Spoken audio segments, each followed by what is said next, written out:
నేను పడకుండా సపోర్ట్ తీసుకుంటున్నా.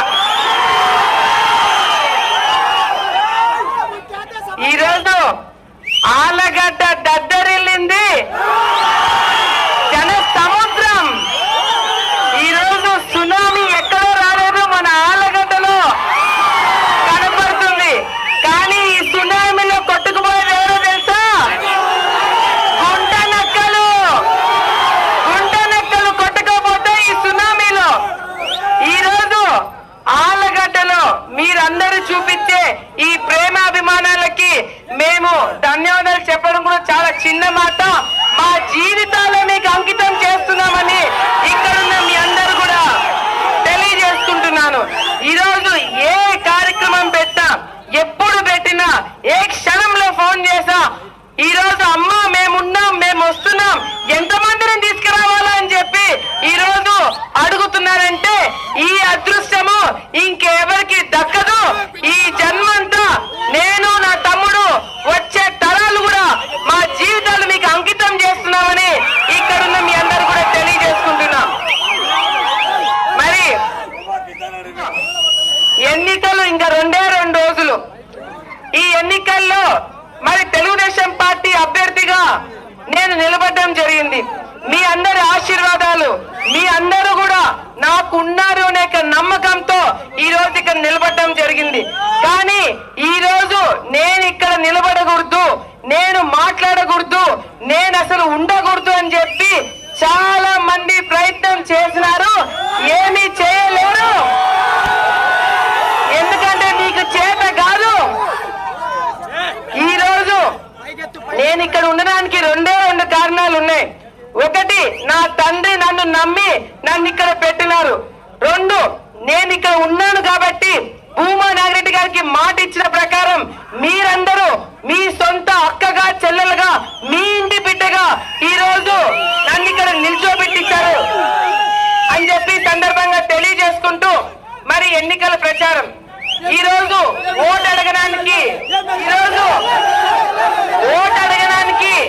అన్ని ఊర్లు తిరిగినాం. నియోజకవర్గంలో దాదాపుగా 90% అన్ని ఊర్లకి ఇంటింటి ప్రచారం చేస్తాం. అన్ని చోట్ల కూడా ఓటు అడుగుతున్నాం. మరి ఓటు అడుగుతున్నప్పుడు ఆ గ్రామంలో చేసిన పనులు, మరి రాబోయే రోజుల్లో ఏం పనులు చేస్తామో అని చెప్పి అడిగి మరి వాళ్ళకి ఓటు అడగడం జరుగుతుంది. కానీ వైసీపీ నాయకులు కూడా ప్రచారం చేస్తున్నారు. ఏమని ప్రచారం చేస్తున్నారు తెలుసా?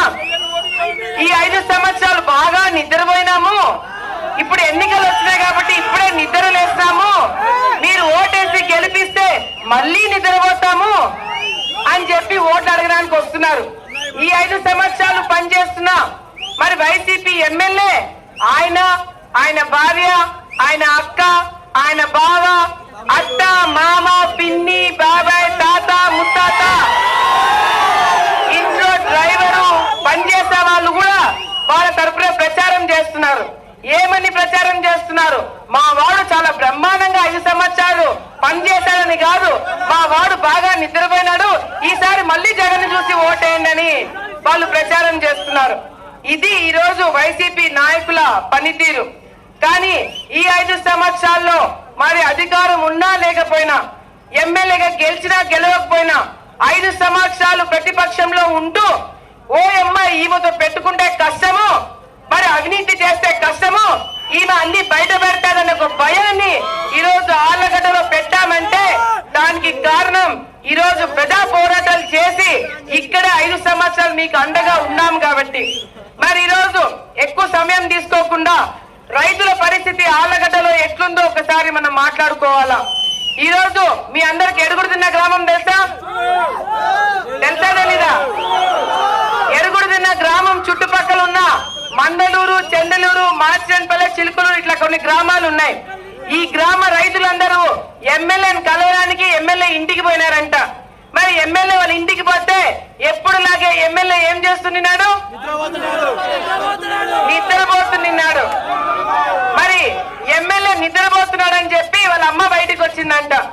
మరి రైతులందరూ అడిగినారు, మరి మీ ఎరుగుడుదిన్నలో నీళ్ళన్నీ ఆగిపోయినాయి, మాకు కిందికి నీళ్లు రావట్లేదు, మా రైతుల పరిస్థితి ఏంటి అని చెప్పి ఎమ్మెల్యే వాళ్ళ అమ్మని అడిగితే ఎమ్మెల్యే వాళ్ళ అమ్మ నిందంట ఒక్క చుక్క నీళ్లు కూడా కిందికి పంపించేది లేరు, మేము ఆ నీళ్ళని ఎరుగుడుదిన్నలో చెరువు నింపుకున్నామని నిందంట.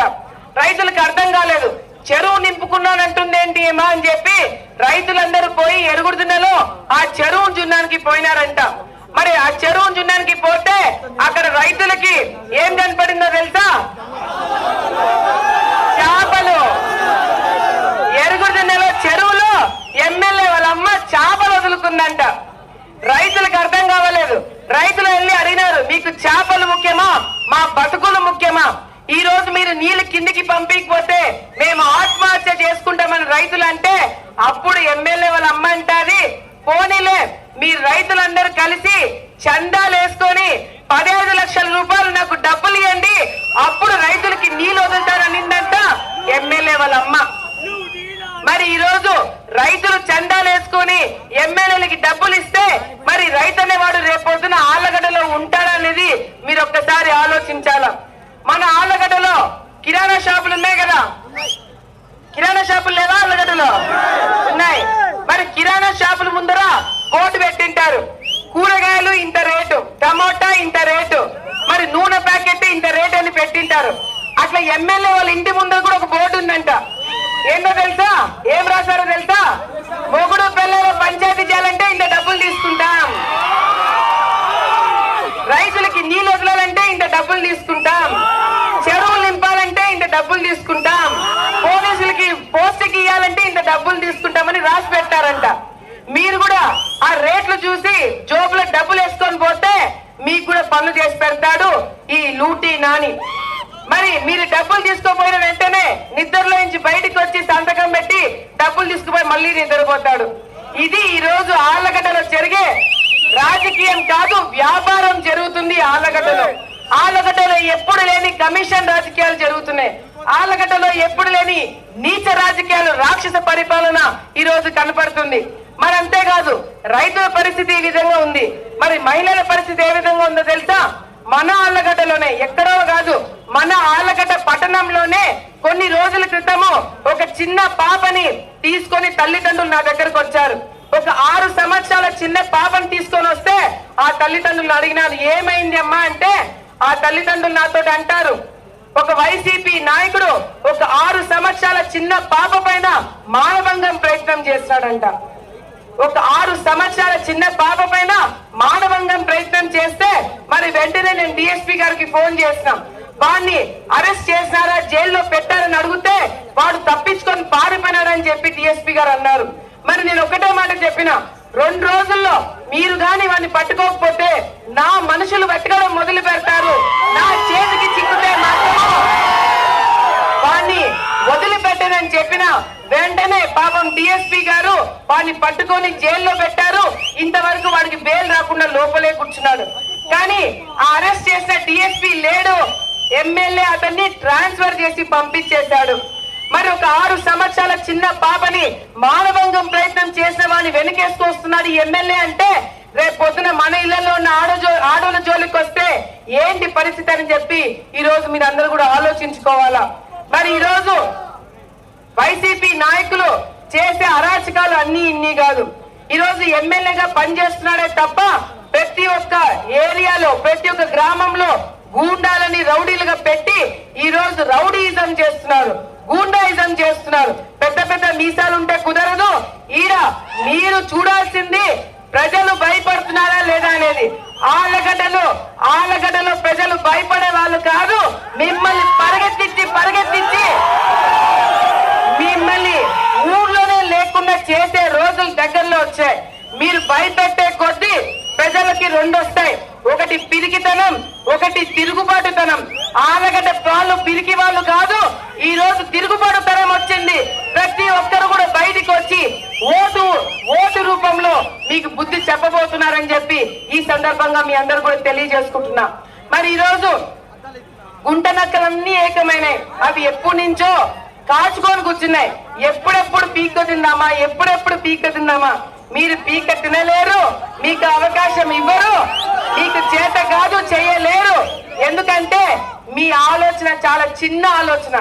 ఈ రోజు నన్ను రాజకీయంగా ఎదుర్కోలేక తిక్క ప్రెస్ మీట్లు పెట్టి నన్ను తిట్టడమే మాత్రమే పనిగా పెట్టుకున్నారే తప్ప ప్రజా సమస్యల గురించి ఎప్పుడు కూడా మీరు మాట్లాడలేదు. ఈ రోజు ఇదే సెంటర్ లో గతంలో మొన్న వైసీపీ నాయకులు కూడా ప్రచారం చేస్తున్నారంట. వైసీపీ నాయకులు కూడా మీటింగ్లలో చాలా పెద్ద పెద్ద మాటలు మాట్లాడారంట. మరి ఈ రోజు గంగుల ప్రభాకర్ రెడ్డి గారు పాపం ఆయన వయసు అయిపోయింది. ఆయన ఏమనుకుంటున్నాడంటే ఈ దేశానికి మన గాంధీజీ ఎట్లనో మన ఆళ్లగడ్డకి ఆయన ఇంకొక గాంధీజీ అనుకుంటున్నాడు. గంగుల ప్రభాకర్ రెడ్డి గారు ఇంకొక గాంధీజీ అంట మన ఆళ్లగడ్డకి. ఎందుకంటే ఆయన మర్చిపోయి మాట్లాడుతున్నాడు. ఆయన చాలా వయసు ఎక్కువ అయిపోయింది కాబట్టి ఆయన మీద గతంలో పెట్ట కేసులు ఉన్నట్టు సంగతి కూడా ఆయనకి తెలియకుండా ఈ రోజు నా మీద ఉన్న కేసుల గురించి మాట్లాడుతున్నారు. ఈ రోజు ఇదే సెంటర్ లో గంగుల ప్రభాకర్ రెడ్డి గారు నా మీద పెట్టిన కేసుల గురించి మాట్లాడారంట. ఒక ఆడపిల్ల మీద తప్పుడు కేసులు పెట్టి మీరే కేసులు పెట్టిసి మరి నా మీద కేసులు ఉన్నాయని చెప్పి మాట్లాడుతున్నారే. ఇప్పుడు వరకు నేను ఎప్పుడు కూడా నోరు ఇప్పలేదు మీ కుటుంబ సభ్యుల గురించి. కానీ ఇప్పుడు నోరు విప్పుతాను, మీ గుట్టు బయట పెడతాను, మీరు తలెత్తుకోకుండా తిరగకుండా చేస్తాను. మరి వినడానికి మీరందరూ సిద్ధమా అని చెప్పి ఈ సందర్భంగా గంగుల ప్రభాకర్ రెడ్డి గారు నా మీద పెట్టిన కేసుల గురించి మాట్లాడుతున్నారు. నా మీద 11 కేసులు ఉన్నాయి. దాంట్లో 10 కేసులు ఏం కేసులో తెలుసా? ధర్నా కేసులు, దీక్ష కేసులు. రైతుల కోసం పోరాటాలు చేస్తే నా మీద కేసు పెట్టినారు. ప్రజా పోరాటం చేస్తే నా మీద కేసు పెట్టారు. చంద్రబాబు నాయుడు గారిని అరెస్ట్ చేస్తానని నేను ధర్నా చేస్తే నా మీద కేసులు పెట్టారు. ఇటువంటి కేసులు నా మీద 10 ఉన్నాయి. అంటే ప్రజా పోరాటం మీద నా మీద పెట్ట కేసులు మరి గంగుల ప్రభాకర్ రెడ్డి గారు ఆయన కుటుంబ సభ్యుల మీద పెట్టిన కేసులు ఒకటే అంటే నేను ఒప్పుకోను. ఎందుకంటే ఇప్పుడు నేను చెప్పబోతున్నాను, మీరందరూ చాలా జాగ్రత్తగా వినండి. గంగుల ప్రభాకర్ రెడ్డి గారు 94-95 సంవత్సరాల టైంలో మరి మీ అందరికి చాలా మంది పాట వాళ్ళకి గుర్తుంటుందో లేదో మరి నంద్యాలలో కిన్నెర బార్ అనే ఒక బార్ ఉండేదంట. తెలుసా? చాలా మంది విజిల్స్ కొడుతున్నారంటే తెలిసట్టే ఉంది. ఆ కిన్నెర బార్ గతంలో గంగుల ప్రభాకర్ రెడ్డి గారు బార్ నడిపేవాడంట, మద్యం షాప్ నడిపేవాడంట గంగుల ప్రభాకర్ రెడ్డి గారు. మరి ఆ గంగుల ప్రభాకర్ రెడ్డి గారు డిసెంబర్ 31 ఫుల్ మ్యూజిక్ పెట్టుకొని మరి పక్కన వాళ్ళని డిస్టర్బ్ చేస్తుంటే డిఎస్పీ గారు వచ్చి మరి మ్యూజిక్ సిస్టమ్ బ్యాండ్ ఆపేస్తే గంగుల ప్రభాకర్ రెడ్డి గారు డిఎస్పీ పైన చేసుకున్నారంట. మరి డిఎస్పీ గారు ఊరుకుంటారా? గంగుల ప్రభాకర్ రెడ్డి గారి మీద కేసు పెట్టారు. ఆ కేసులో గంగుల ప్రభాకర్ రెడ్డి గారికి శిక్ష పడిన సంగతి మర్చిపోయి మాట్లాడుతున్నారు మన రెండో గాంధీజీ గారు ఆళ్లగడ్డకి. ఆయన మీద కేసు ఉన్న సంగతి కూడా మర్చిపోయి పాపం మాట్లాడుతున్నాడు. మరి ఇంకొక సూపర్ కేసు ఒకటి ఉంది. అదేంటో తెలుసా? హైదరాబాద్ లో గంగుల ప్రభాకర్ రెడ్డి గారు బంజారా హిల్స్ మరి ఆ ఏరియాలో ఉన్న ఒక స్థలము డబుల్ రిజిస్ట్రేషన్ అంటే ఒకరికి అమ్మి ఇంకొకరికి అమ్మినాడు. 2 సార్లు అమ్మి వాళ్ళు కేసు పెడతారంటే ఆళ్లగడ్డకి పారిపోయి వచ్చి ఆయన ఇల్లు భూమా కుటుంబానికి అమ్మిన సంగతి మర్చిపోయినాడు ఈ గంగుల ప్రభాకర్ రెడ్డి గారు. ఆ రోజు చేత కాక వచ్చి భూమా నాగిరెడ్డి గారు కాళ్ళు పట్టుకుంటే ఆ గోడౌన్ కొన్న సంగతి కూడా గంగుల ప్రభాకర్ రెడ్డి గారు మర్చిపోయినట్టున్నారు. మరి ఇంకొక కేసు, ఇది చాలా బాధాకరమైన కేసు. చెప్పాలంటే నాకే చాలా బాధగా ఉంది. 2 రాష్ట్రాల్లో సెన్సేషన్ అయిన కేసు మరి ప్రత్యూష మర్డర్ కేసు. మీ అందరికీ తెలుసా? హీరోయిన్ ప్రత్యూష తెలుసు కదా? కొన్ని సంవత్సరాల క్రితం హీరోయిన్ ప్రత్యూషాన్ని మానభంగం చేసి హత్య చేశారు. ఆ కేసులో ముద్దాయి కాదు మరి మన గంగుల ప్రభాకర్ రెడ్డి గారి ముద్దుల అల్లుడు, కూతురునిచ్చిన అల్లుడు సిద్ధార్థ్ రెడ్డి గారు ఆ కేసులో ముద్దాయి కాదు. అతనికి ఆ కేసులో శిక్ష పడిన సంగతి గంగుల ప్రభాకర్ రెడ్డి గారు మర్చిపోయి మాట్లాడుతున్నారు. ఈ రోజు మీ కుటుంబం పైన ఉన్న కేసులు నా మీద పెట్టిన కేసులు ఒకటేనా అని చెప్పి ఈ రోజు ప్రజలందరినీ కూడా నేను అడుగుతున్నాను. మరి గంగుల ప్రభాకర్ రెడ్డి గారు ఊరూరికెళ్ళి హీరోయిన్ ప్రత్యూష కేసు గురించి ఎందుకు మాట్లాడట్లేదు? ఎందుకు మరి ప్రత్యూష గారిని ఎవరు హత్య చేశారు, ఎవరు మానభంగం చేశారు అనేది గంగుల ప్రభాకర్ రెడ్డి గారు ఎందుకు మాట్లాడట్లేదు? ఈ రోజు ఆ తల్లి ఎక్కడికి వెళ్ళినా నా కూతురికి న్యాయం జరగలేదు, నా కూతురికి న్యాయం జరగలేదు, ప్రత్యూషకి న్యాయం చేయనని ఇప్పుడు కూడా ఆ తల్లి న్యాయ పోరాటం చేస్తుంది. నేను ఆ తల్లికి మాటిస్తున్నాను, ఈ రోజు సిద్ధార్థ్ రెడ్డి ఏ విధంగా అయితే వైసీపీ కండువా వేసుకొని ఆలగడ్డలో తిరుగుతున్నాడో, రేపు పొద్దున అధికారంలోకి వచ్చిన తర్వాత ఆ తల్లిని ఆదుకోవడమే కాకుండా ఆ న్యాయ పోరాటంలో నేను కూడా ఆమెకి సహాయపడతానని చెప్పి ఈ సందర్భంగా గంగుల ప్రభాకర్ రెడ్డి గారికి నేను హెచ్చరిస్తున్నాను. మీరు ఈ రోజు ఒక ఆడపిల్ల మీద తప్పుడు కేసులు పెట్టి మీరు దాన్ని తప్పుడు ప్రచారం చేస్తారా? కానీ ఒక ఆడపిల్లని మానభంగం చేసి మరి హత్య చేసిన వాడిని నీ కూతుర్ని ఇచ్చి నువ్వు పెళ్లి చేస్తే అది న్యాయం అయిపోతుందా అని చెప్పి ఈ రోజు గంగుల ప్రభాకర్ రెడ్డి గారిని అడుగుతున్నాడు. ఇంకొక చెంచాగాడు ఉన్నాడు. చెంచా అంటే అర్థమైపోయింది అందరికి? చెంచా అంటే అర్థమైపోయిందా? వాడు ఎందుకు రాజకీయాలకు వచ్చాడు? ఎవరిని కాపాడుకోవడానికి వచ్చినాడు? ఎవరిని ఉద్ధరించడానికి వచ్చినాడు? వాడు డబ్బులు ఖర్చు ఎవరి కోసం పెడుతున్నాడు? వాడికి ఒక తిక్క. మామూలుగా అయితే రాజకీయాల్లో ఎదగడానికి వస్తారు, నేను ఎమ్మెల్యే కావాలని అనుకొని వస్తారు. కానీ వీడు విచిత్రమైన కేసు. వీడు పక్కనోడు ఎమ్మెల్యే కావడానికి వీడు చాకరీలు చేస్తున్నాడు. ఈరోజు వాడు ఎమ్మెల్యే కావడానికి వీడు చాకరీలు చేస్తున్నాడు, గొడ్డి చాకరీలు. వాళ్ళు నువ్వు చేయరా నీకు ఉంటానని వాళ్ళు అనుకుంటున్నారు. వీడు ఎవరి కోసం చాకరీలు చేస్తున్నాడు? ఏ కుటుంబం నుంచి వచ్చినాడు? ఎవరి కాడికి వెళ్ళి ఈ రోజు వాళ్ళు మైక్ ఇస్తే గానీ మైక్ మాట్లాడలేడు. వాడు ఊరికే పర్మిషన్ పోరా అంటే అప్పుడు పోయి వీడు మాట్లాడతాడు. దీనికి ఇంతదానికి 5 సంవత్సరాలు డబ్బు ఖర్చు పెట్టి అనవసరంగా తిరిగినావు కదరా నాయన అని చెప్పి ఈరోజు నేనన్న మాట కాదు, ఈరోజు కార్యకర్తలు అంటున్న మాట.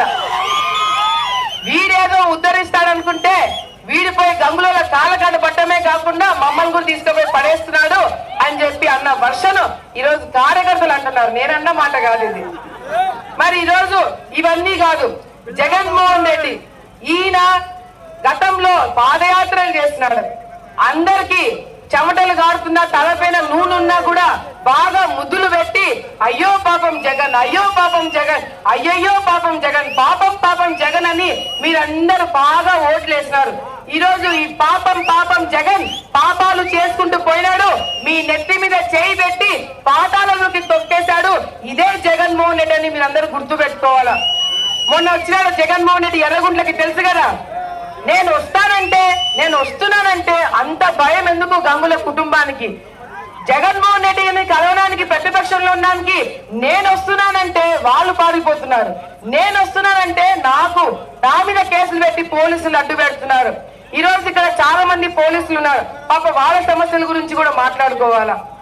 ఎందుకంటే ఈ 5 సంవత్సరాలు వాళ్ళని ఏ విధంగా ఇబ్బందులు పెట్టినారో, ఆళ్లగడ్డకి చాలా సిన్సియర్ గా ఉద్యోగాలు చేయడం వచ్చిన వాళ్ళని కూడా ఈ రోజు ఉద్యోగాలు చేయనీయకుండా వాళ్ళని ట్రాన్స్ఫర్ చేసుకుంటూ పోయి ఇప్పటికి 5 సంవత్సరాలు ఎంతమంది డిఎస్పీలు ట్రాన్స్ఫర్ చేస్తారు, ఎంతమంది ఎస్ఐలు పోయినారు, ఎంతమంది సిఐ బలైనారు అని చెప్పి ఒక్కసారి వాళ్ళందరూ కూడా ఆలోచించుకోవాలా. జగన్మోహన్ రెడ్డి వచ్చిన తర్వాత ఏ కుటుంబం కూడా బాగుపడలేదు. బాగుపడిన కుటుంబాలు ఎవరో తెలుసా? గంగుల కుటుంబం, వైసీపీ నాయకుల కుటుంబాలు తప్ప ఎవరు బాగుపడింది లేదు. ఈ రోజు జగన్మోహన్ రెడ్డి గారు ఒక కొత్త చట్టాన్ని తెచ్చారు. ఆ చట్టం పేరు ఏంటో తెలుసా? భూ హక్కు చట్టం. ఏం చట్టం? భూ హక్కు చట్టం. ఈ చట్టం గురించి 2 ముక్కల్లో చెప్తా. ఈ చట్టం ఏంటంటే మీ భూమిలాగా ఉంటది కానీ మీ భూమి కాదు. అర్థమైందా? అర్థం కాలేదా? మీ భూమిలాగే ఉంటది కానీ మీ భూమి కాదు. ఇప్పుడు మీరు ఏదైనా భూమి అమ్మాలన్నా కొనాలన్నా ఏం చేస్తారు? రిజిస్టర్ ఆఫీస్కి వెళ్తారు, సంతకాలు పెట్టుకుంటారు, డబ్బులు ఇచ్చి పుచ్చుకుంటారు, కాగితాలు తీసుకొచ్చి బీరువాలో పెట్టుకుంటారు. అవునా కదా?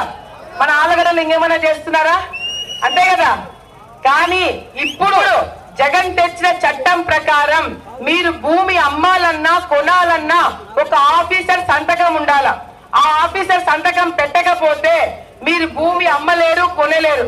ఆ ఆఫీసర్ ఎందుకు సంతకం పెట్టాడంటే మీరంటే నచ్చకపోవచ్చు, మీ ముఖం నచ్చకపోవచ్చు, వాడు కొంచెం మెంటల్ అయి ఉండొచ్చు, వాడు పెట్టడు. వాడు పెట్టకపోతే మీరు భూమి అమ్మలేరు, కొనలేరు.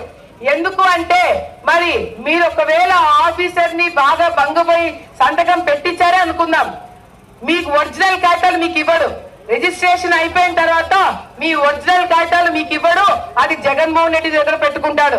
మీ వేలి ముద్రలు తీసుకుంటాడు, జగన్మోహన్ రెడ్డి దగ్గర పెట్టుకుంటాడు. మీ దగ్గర పాస్బుక్లు ఉన్నాయా? మన ఆలగడ్డ దగ్గర పాస్బుక్లు లేవా? పాస్బుక్లు ఉన్నాయి కదా. ఎవడు బొమ్మ ఉంది దాని మీద? పాస్బుక్ పైన ఎవడు బొమ్మ ఉంది? గాంధీజీ బొమ్మ ఉందా? భగత్ సింగ్ బొమ్మ ఉందా? ఉయ్యనవాడ నరసింహారెడ్డి బొమ్మ ఉందా? జగన్ బొమ్మ ఉంది. ఏమి ఘనకార్యం చేసినాడని జగన్ ఫోటో పెట్టుకోవాలి మీ పాస్బుక్ల పైన.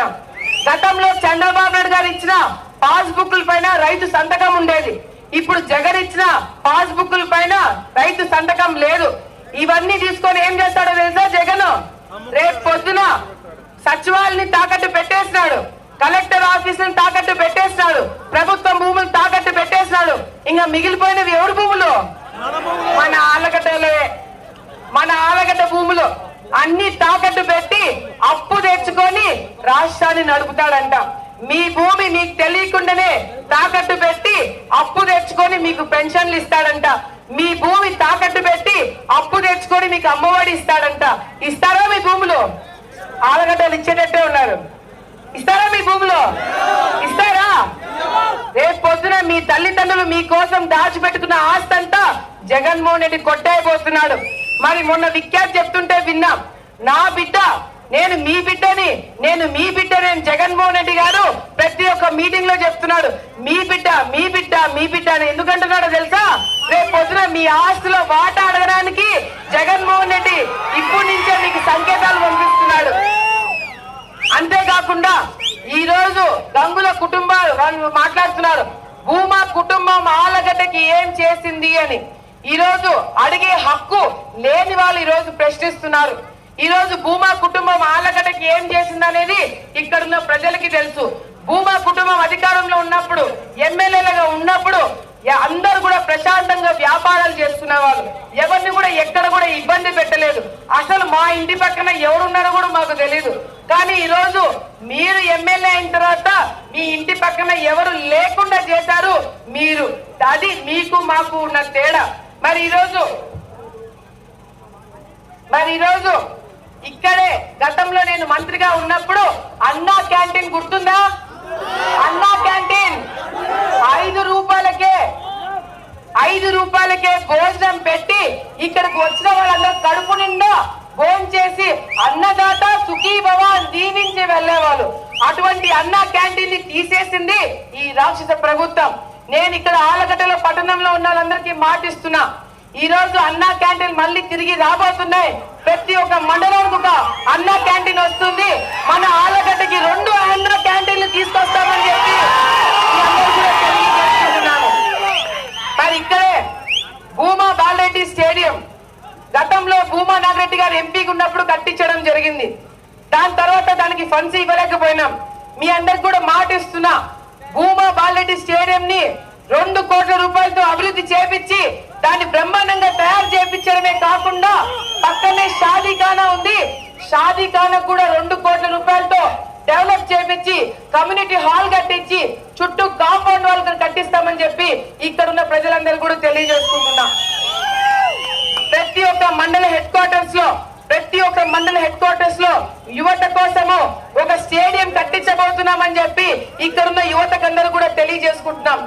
ఇప్పుడు ఆలగడ్డలో ఉన్న భూమా బాలరెడ్డి స్టేడియం లో కూడా బ్రహ్మాండమైన జిమ్ ఏర్పాటు చేయబోతున్నామని చెప్పి ఇక్కడున్న యువతకి తెలియజేసుకుంటున్నాం. మరి అంతేకాకుండా నేను కొన్ని రోజుల క్రితము కొంతమందితో మాట్లాడడం జరిగింది. ఆలగడ్డలో ట్రాఫిక్ ఇబ్బంది అవుతుంది, ఆటో వాళ్ళు ఎక్కడంటే అక్కడ పెడుతున్నారని చెప్పి మాట్లాడడం జరిగింది. ఆటో వాళ్ళందరినీ పిలిపించుకొని మాట్లాడితే అసలు మాకు ఆటో స్టాండే లేదు, మాకు పోలీసులు ఇబ్బందులు పడతారు, ట్రాఫిక్ జామ్ అయిందండి, మేము ఎక్కడ పెట్టుకోవాలని చెప్పి అడగడం జరిగింది. ఆటో వాళ్ళందరికీ తెలియజేసుకుంటున్నాము, ఆలగడ్డలో మళ్ళీ మనం వచ్చిన తర్వాత 3 ఆటో స్టాండ్లు పెట్టించబోతున్నాము. ఇక్కడ పాత బస్ స్టాండ్ లో, సెంటర్ లో, మరి బస్ స్టాండ్ లోపల కూడా 3 ఆటో స్టాండ్లు పెట్టడం వల్ల మరి ట్రాఫిక్ ఇబ్బంది ఉండదు, పోలీసులకి ఇబ్బంది ఉండదని చెప్పి ఈ సందర్భంగా తెలియజేసుకుంటున్నాను. మరి అంతేకాకుండా ఈదికాకి ఏదైతే రస్తా లేదో దానికి రస్తా కూడా వేపిస్తామని చెప్పి తెలియజేసుకుంటూ, మరి అంతేకాకుండా ఈ రోజు కర్నూలులో గతంలో మేము అధికారంలో ఉన్నప్పుడు చంద్రబాబు నాయుడు గారు 20 కోట్ల రూపాయల ఇస్తమాట ఏర్పాటు చేయించడం జరిగింది. ఇక్కడున్న ఆళ్లగడ్డలో ఉన్న మైనార్టీ సోదరులకు అందరికీ నేను హామీ ఇస్తున్నాను, రేపు అధికారంలోకి వచ్చిన తర్వాత ఆళ్లగడ్డలోనే 20 కోట్ల రూపాయలు ఖర్చు పెట్టి ఇస్తామా ఏర్పాటు చేపిస్తామని చెప్పి ఇక్కడ ఉన్న మైనారిటీ సోదరులందరూ కూడా నేను మాటిస్తున్నాను. మరి అంతేకాకుండా ముఖ్యమైన ఈరోజు మీరందరూ వినాల్సింది, ఇక్కడ చాలా మంది యువత ఉన్నారు. డిగ్రీ పూర్తి చేసుకున్న వాళ్ళు ఎంతమంది ఉన్నారు? ఇప్పుడు ఏం చేస్తున్నారు? ఐటీ ఉద్యోగాలు వచ్చాయా? సాఫ్ట్వేర్ ఉద్యోగాలు వచ్చినాయా? ఏం ఉద్యోగాలు ఉన్నాయి? ఏమీ లేదు. ఖాళీగా జగన్ ని ఎమ్మెల్యేలను గట్టిగా ఉద్యోగాలు కావాలని అడిగితే పోయి మద్యం షాపులో మిమ్మల్ని పడేస్తున్నారు. ఈ ప్రభుత్వం మద్యం షాపులో పనిచేయాలంటే యువత మీ అందరికీ మాటిస్తున్నా, రేపొద్దున చంద్రబాబు నాయుడు గారు అధికారంలోకి వచ్చిన తర్వాత, నేను ఎమ్మెల్యేగా గెలిచిన తర్వాత మన ఆళ్లగడ్డలో 3 పరిశ్రమలు రాబోతున్నాయి. ఆ 3 పరిశ్రమలు నేను సొంతంగా దగ్గరుండి పెట్టిస్తాను. మన ఆళ్లగడ్డలో చదువుకున్న పిల్లలకి 5,000 మందికి ఉద్యోగాలు నేను ఇప్పిస్తానని చెప్పి మీ అందరూ కూడా మాటిస్తున్నా. ఎందుకంటే మన ఆళ్లగడ్డలో చదువుకొని డిగ్రీ పూర్తి చేసుకున్న పిల్లలు పక్క రాష్ట్రాలకు వెళ్ళి కూలీ పనులు చేసుకుంటున్నారు, లేదంటే మన రాష్ట్రంలో వ్యవసాయం చేసుకుంటున్నారు. లేదు, మేమున్నాము, మీ భవిష్యత్తుకి మేము గ్యారంటీ అని చెప్పి ఇక్కడున్న యువతకందరూ కూడా మేము మాటిస్తున్నాము. మరి ఇక్కడున్న వైసీపీ రౌడీలు, మరి వైసీపీ ప్రభుత్వం వచ్చిన తర్వాత గేట్ల వసూలు పేరుతో ఆళ్లగడ్డ ప్రజలను పీక్కో తింటున్నారు. రేపు పొద్దున మేము అధికారంలోకి వచ్చిన తర్వాత మున్సిపాలిటీలో మరి తీర్మానం పాస్ చేసి, వాళ్ళు ఒప్పుకోకపోతే కలెక్టర్ తో తీర్మానం పాస్ చేయించి ఆళ్లగడ్డలో గేట్ల వసూలే లేకుండా చేస్తామని చెప్పి ఇక్కడున్న మీ అందరూ కూడా మాటిస్తున్నాను. మరి అంతేకాకుండా ఈ రోజు ఆళ్లగడ్డలో ముఖ్యంగా తాగునీటి సమస్య చాలా తీవ్రంగా ఉంది. రేపు మనం అధికారంలోకి వచ్చిన తర్వాత తాగునీటి సమస్య అనేది లేకుండా ప్రతి ఒక్క ఇంటికి ట్యాప్ కనెక్షన్ ఇచ్చి, మీరు ట్యాప్ తిప్పిన ప్రతిసారి కూడా ఫుల్ గా నీళ్ళు వచ్చేటట్టుగా తాగునీటి సమస్య లేకుండా చేస్తానని ఇక్కడున్న మీ అందరూ కూడా నేను మాటిస్తున్నాను. మరి ఈరోజు ఈ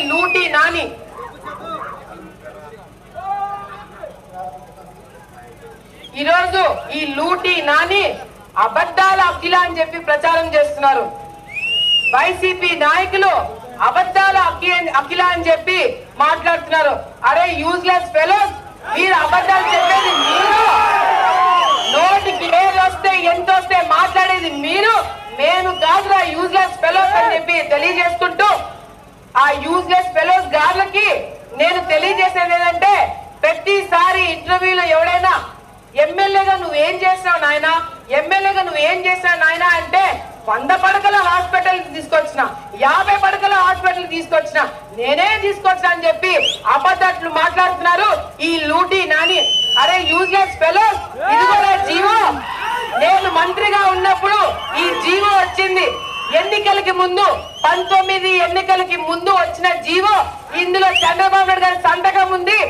అప్పుడే 30 పడకల హాస్పిటల్ నుంచి 50 పడకల హాస్పిటల్ తెచ్చింది నేనురా, యూజ్లెస్ ఫెలోస్ అని చెప్పి ఈ సందర్భంగా వాళ్ళకి తెలియజేసుకుంటున్నాను. మరి ఈరోజు అబద్ధాల అఖిల అనేది నేను కాదు, అబద్ధాలు మీ ఇంటి పేరు, దోపిడి మీ ఇంటి పేరు, అది మీరు ఇంటి పేరు మార్చుకోవాల్సిందని చెప్పి ఈ సందర్భంగా తెలియజేసుకుంటూ, మరి ఇప్పటికే ఆలస్యమైంది. మరి మే 13వ తారీఖు మన జీవితాలు మారబోతున్నాయి. ఎంతో మంది మీద తప్పుడు కేసులు పెట్టినారు. మన ఆళ్లగడ్డలోనే తెలుగుదేశం పార్టీ కార్యకర్తల మీద 690 కేసులు, తప్పుడు కేసులు మన మీద పెట్టడం జరిగింది. వైసీపీ నాయకులు వచ్చిన తర్వాత 690 కేసులు తాలూకా అంతా పెట్టడం జరిగింది. మనం ప్రభుత్వంలో ఉన్నప్పుడు ఎన్ని తప్పుడు కేసులు పెట్టామో తెలుసా? 0 ఒక్కడంటే ఒక్క తప్పుడు కేసు పెట్టాల. ఒకే ఒక కేసు పెడతానని తెలిసినా కూడా ఈ రోజు వైసీపీ నాయకులు అన్ని సర్దుకొని పారిపోయేవాళ్ళు. ఈ రోజు ప్రతిపక్షంలో గతంలో వైసీపీ గంగుల కుటుంబాలు కూడా ఉన్నారు. ప్రతిపక్షంలో ఉంటూ ఒక్క ధర్నా కేసు కూడా వేయించుకోలేదు ఈ లూటీ నాని. అది వాళ్ళ చరిత్ర. మరి ఈ రోజు మీరందరూ కూడా మీ చేతిలో ఉండే ఆయుధం మీ ఓటు. మీ ఓటు ద్వారా రేపు పొద్దున రైతులకి భరోసా ఉండాలా, మీ ఓటు ద్వారా మహిళలకి భద్రత ఉండాలా, మీ ఓటు ద్వారా యువతకి ఉద్యోగాలు రావాలా, మీ ఓటు ద్వారా మన ఆలగడ్డ అభివృద్ధి చెందాలని చెప్పి సందర్భంగా తెలియజేసుకుంటూ మే 13వ తారీఖు మరి మనకి ఓటింగ్ ఉంటది. మే 13వ తారీఖు మీరందరూ పొద్దున్నే లేచి బాగా రెడీ అయ్యి అద్దంలో చూసుకొని బాగా పౌడర్ కొట్టుకొని ముఖానికి, ఎండలు ఎక్కువ ఉంటాయి, బాగా ముఖానికి పౌడర్ కొట్టుకొని దేవుడికి బాగా మొక్కండి, నా కోసం దువా చేయండి. ఆలగడ్డ బాగుండాలా, అఖిలమ్మ గెలవాలా, అఖిలమ్మ గెలిస్తే మేమందరం గెలిచినట్టుగా అని చెప్పి భావించి బాగా రెడీ అయ్యి బయటికి రండి. మన వాళ్ళు ఆటోలు బైకులు పెడతారు, పోలింగ్ బూతులు కాడ వెళ్ళండి, పక్కన వైసీపీ నాయకులు కొట్టుకుంటుంటారు, పట్టించుకోకండి, డైరెక్ట్ గా వెళ్ళండి, బూతుల కాడికి వెళ్ళండి. బూతుల్లో మరి ఈ విధంగా కనిపిస్తారు ఈవీఎంలు, తెలుసు కదా, ఈవీఎం గుర్తుంది కదా, ఓటు ఎట్లా వేయాలో. మనది మొదటి నంబర్, మనది మొదటి నంబర్. నా ఫోటో చూస్తే గుర్తుపడతారు కదా, గట్టిగా చేతులుంటారా? మరి నా ఫోటో మొదటి నంబర్ లోనే నా ఫోటో ఉంటది. నా ఫోటో పక్కన ఏ గుర్తుంటది? ఏ గుర్తు? మనది ఏ గుర్తు? సైకిల్. సైకిల్ పక్కన బటన్ ఉంటది, బటన్ గట్టిగా నొక్కండి, సౌండ్ ఫుల్ వస్తుంది, ఓటు పడినట్టు. ఇది జగన్ నొక్కే బటన్ కాదు, ప్రజలు నొక్కే బటన్. ఆ బటన్ కన్నా ఈ బటన్ కి పవర్ ఎక్కువ అని చెప్పి సందర్భంగా తెలియజేసుకుంటూ మరి మనకి ఇంకొక ఓటు, ఒకటి ఎమ్మెల్యేకి, ఒకటి ఎంపీకి. ఎంపీకి మరి బైరెడ్డి శబరి గారు నిలబడుతున్నారు. తోటి మహిళ తప్పకుండా తనకి అన్ని విధాలుగా మేము సపోర్ట్ చేస్తాము ఆలగడ్డ నుంచి అని తెలియజేసుకుంటూ మరి ఎంపీకి ఈ విధంగా తెల్లగా ఉంటది కాగితము, మీరందరూ జాగ్రత్తగా చూసి 3వ నంబరు సైకిల్ గుర్తుంటది, పక్కన శబరి గారి ఫోటో ఉంటది, మరి చూసి బటన్ గట్టిగా నొక్కండి. అక్కడ ఉయ్యలవాడలో పోచా బ్రహ్మానంద రెడ్డికి దిమ్మ తిరిగిపోయేలాగా శబరి గారిని గెలిపించుకోవాలని చెప్పి సందర్భంగా తెలియజేసుకుంటూ 2 ఓట్లు సైకిల్ కేయండి. ఎక్కడ సైకిల్ కనిపిస్తే అక్కడ ఇంత ఉత్సాహంగా, ఇంత సమయమైనా, ఇంత ఆలస్యమైనా, ఇంత ఉత్సాహంగా మీరందరూ బయటకు వచ్చి స్వాగతం పలకడమే కాకుండా మేమున్నాము, నువ్వు ధైర్యంగా ముందుకెళ్ళని మీ ఇంటి ఆడపడుచుగా నన్ను ముందుకు పంపిస్తున్నందుకు ఇక్కడున్న మీ అందరికీ పాదాభివందనాలు తెలియజేసుకుంటూ రేపు పొద్దున మనం గెలిచిన తర్వాత అసెంబ్లీలో కూర్చునేది నేను కాదు, ఆలగడ్డ ప్రజలు కూర్చోబోతున్నారని ఈ సందర్భంగా తెలియజేసుకుంటూ రేపు పొద్దున మనం గెలిచిన తర్వాత వైసీపీ నాయకులు బాగా నేర్పించినారు, నాకు ఇంత నేర్పిస్తే చాలు, ఇంత చేస్తా. రేపు పొద్దున సర్పంచ్లు మనమే, కౌన్సిలర్లు మనమే, ఎంపీటీసీలు మనమే, జెడ్పీటీసీలు మనమే, ఎమ్మెల్యే మనమే, మంత్రి మనమే, ముఖ్యమంత్రి కూడా చంద్రబాబు నాయుడు గారు అవుతారు, అవి తీరుతారని చెప్పి సందర్భంగా తెలియజేసుకుంటూ నాకు ఈ అవకాశం ఇచ్చిన నా ఆలగడ్డ అమ్మతో సమానమైన ఆలగడ్డ ప్రజలకి, ప్రత్యేకంగా యువతకి, ప్రతి ఒక్కరికి పేరు పేరున ధన్యవాదాలు తెలియజేసుకుంటూ సెలవు తీసుకుంటున్నాను. జై చంద్రబాబు నాయుడు, జై చంద్రబాబు నాయుడు, జై లోకేష్ అన్న, జై లోకేష్ అన్న, జై పవన్ కళ్యాణ్, జై పవన్ కళ్యాణ్, జై హింద్. లైక్ చేయండి, షేర్ చేయండి, సబ్స్క్రైబ్ చేయండి. రెగ్యులర్ నోటిఫికేషన్స్ కోసం బెల్ బటన్ ని ప్రెస్ చేయండి.